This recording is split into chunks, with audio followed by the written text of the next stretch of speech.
right? I mean, let's ask our traders at the New York Stock Exchange, CME and the NYMEX. Teddy, let's just clarify this.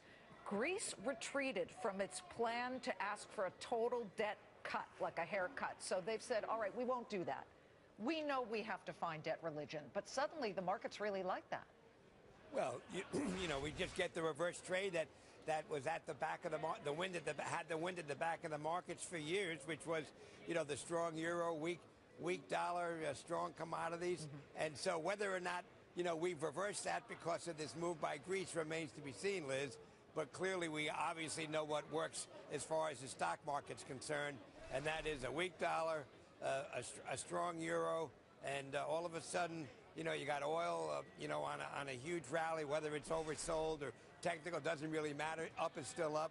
You got a lot of shorts trapped. You got a lot of people that thought oil was on its way to zero in the next week and a half. So, it's kind of game on again for the bulls. Will it last? That remains to be seen. Peter Armandio, we started to see, I want to say over the last week or two, the S&P began to flounder when S&P energy stocks just couldn't fight the 60% drop in oil from its recent highs. So today you start to see that oil began to jump, come above $50, $51, $52 a share, and now the S&P is seeing a 23-point gain. Yesterday didn't look that bad either. Is there a massive energy short covering in play, and is it now time to get in to some of the energy stocks?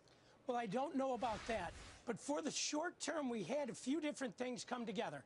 You got a really weak dollar that helped for crude oil to go where it went today, but at the same time, when the Saudi king died, all of a sudden you weren't hearing bearish news out of Saudi Arabia anymore.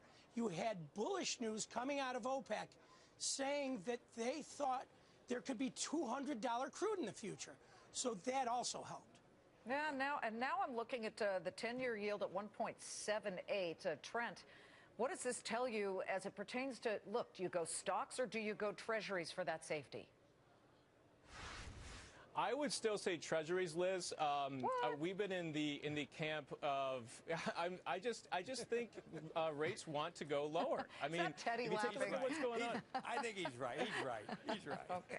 I mean, if you take, we've had every reason for rates to go up. I mean, we've been calling for rates to go up forever. It seems like the Fed wants to drag its feet. What we had go on with the ECB a couple weeks ago, we just have rates artificially suppressed around the world.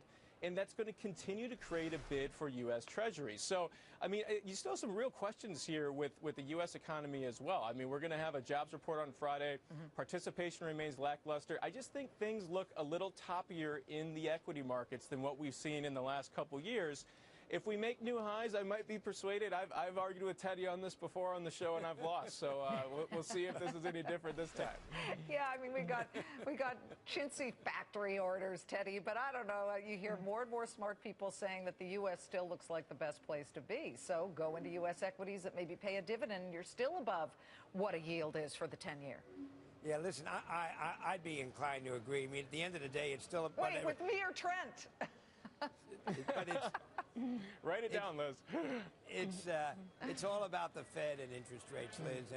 And the Fed's sort of between a rock and a hard place. I mean, I understand there's a lot of rhetoric from a lot of smart people, but the fact is nobody really knows. And I think your other guest is right. I mean, the bond market is telling us that interest rates are going nowhere in spite of all the conversation. Well, you know who might know? I think Warren Buffett. You guys have to watch tomorrow because in this hour, I mean, he'll know. He acts like he doesn't. Oh, I don't know what the market's going to do, but what he does, his actions prove to my traders what he does and doesn't know. Gentlemen, I hope you're watching tomorrow right there from the floors.